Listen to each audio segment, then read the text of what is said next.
छोटी सी रिक्वेस्ट है, इस वीडियो को जो है जल्दी से लाइक कर दीजिए, साथ में चैनल को ये लाल वाला बटन दबाकर सब्सक्राइब कर दीजिए और बाजू में जो घंटे का आइकन है ना उसको दबाकर ऑल पर क्लिक कर दीजिए। फिर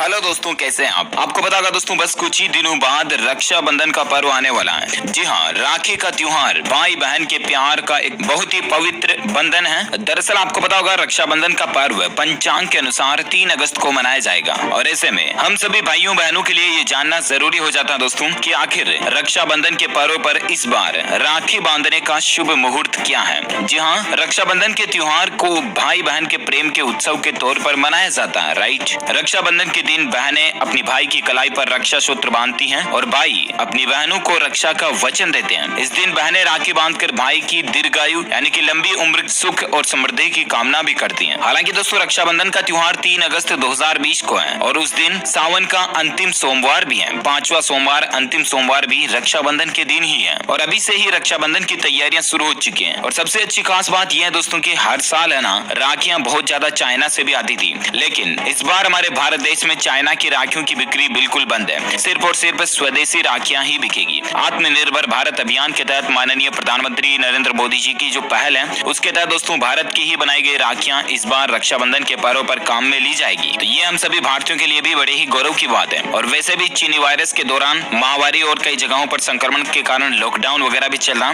इसी बातों को ध्यान में रखते हुए बड़ी संख्या में भाई बहनों ने एक दूसरे को उपहार देने के लिए ऑनलाइन शॉपिंग भी शुरू कर दी है। कुरियर से भी राखियों को भेजने का सिलसिला शुरू हो चुका है। कई लोग जो अपनी बहनें भाई देश विदेश में बाहर रहते हैं, दूसरे राज्य में रहते हैं, वो डाक विभाग के जरिए भी अपनी राखियां भेज रहे हैं। और अगर आप भी अपनी बहन को बाहर राखी भेजना चाहते हैं तो 24, 25, 26 तारीख तक आप भेज दें, क्योंकि डाक विभाग का ये कहना है। अब दोस्तों, रक्षाबंधन के इस पर्व पर राखी बांधने का शुभ मुहूर्त क्या रहेगा, मैं आपको बताऊंगा। रक्षाबंधन की पूजा विधि, शुभ मुहूर्त, क्योंकि बहन जो है भाई की आरती भी करती है, उस आरती से संबंधित भी कुछ खास बातें हैं जो आपके लिए जानना जरूरी है। इस वीडियो में अपन सारी इन्फॉर्मेशन जानेंगे, ठीक है। सबसे पहले आपको बता दो दोस्तों की राखी बांधते समय बहनों को रक्षा सूत्र पढ़ना चाहिए। रक्षाबंधन के दिन बहनें जब अपने भाइयों की कलाई पर राखी का धागा बांधती है ना, तो उस दौरान उन्हें रक्षा सूत्र का पाठ जरूर करना चाहिए। रक्षा सूत्र क्या है? तो ये कुछ पंक्तियां हैं जो महाभारत काल के अंदर ही देखने को आई थी। ये मंत्र उच्चारण जरूर अपनी बहनों को करना चाहिए राखी बांधते समय। ओम येन बद्धो बलिराजा दानवेंद्रो महाबल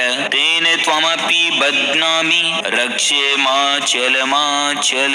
ये मंत्र उच्चारण बहनों को जरूर करना चाहिए, राइट, क्योंकि ये बहुत ही शुभ माना जाता है। रक्षाबंधन के त्योहार पर भाई की कलाई पर राखी बांधती है बहन। भाई के बीच में नारियल भी प्रसाद के रूप में लिया जाता है, आपको पता होगा। और अब बात करते दोस्तों की रक्षाबंधन की पूजा विधि क्या है। तो रक्षाबंधन के दिन सुबह सुबह स्नान करने के बाद पूजा की थाली सजाई जानी चाहिए। थाल में राखी के साथ साथ रोली, चंदन, अक्षत यानी कि चावल के दाने, कुछ मिठाई और पुष्प जरूर रखना चाहिए। थाली में घी का दीपक जलाया जाना चाहिए। पूजा स्थान पर इस थाल को रखकर पहले सभी देवी देवताओं का स्मरण करते हुए पूजा करनी चाहिए और धूप जलानी चाहिए। फिर भगवान का आशीर्वाद लें। इसके बाद भाई की कलाई में राखी बांधें और फिर भाई की पूजा करें बहनें। तो रक्षाबंधन पर ये एक बहुत ही अच्छा शुभ पूजा विधि का माना जाता है तरीका। और अब बात करते दोस्तों की 3 अगस्त को राखी बांधने का शुभ मुहूर्त क्या रहेगा। तो सुबह, दोपहर और शाम के समय 3 यहाँ पर मुहूर्त निकल कर आ रहे हैं। सुबह 9:27 से लेकर रात 9:17 तक वैसे पूरे दिन शुभ मुहूर्त रहने वाला है, क्योंकि रक्षाबंधन अपने आप में ही एक ऐसा पवित्र त्योहार है जो पूरे दिन नकारात्मक शक्तियों को दूर करता है और शुभ मुहूर्त के रूप में ही होता है। दूसरा, दोपहर का एक मुहूर्त बहुत ही अच्छा माना जा रहा है। दोपहर 1:47 से 4:28 तक। इस दरमियान बहनें अगर राखी बांधे तो ये बहुत ही अच्छा माना जाता है। इसके बाद रात्रि मुहूर्त आता है 7:10 से रात 9:17 तक। तो ये रक्षाबंधन के 3 शुभ मुहूर्त जो माने जा रहे हैं। ओके दोस्तों, तो उम्मीद है रक्षाबंधन को लेकर ये कुछ महत्वपूर्ण जानकारियां आपको जरूर जानने मिली होगी। वैसे आप मुझे नीचे कॉमेंट करके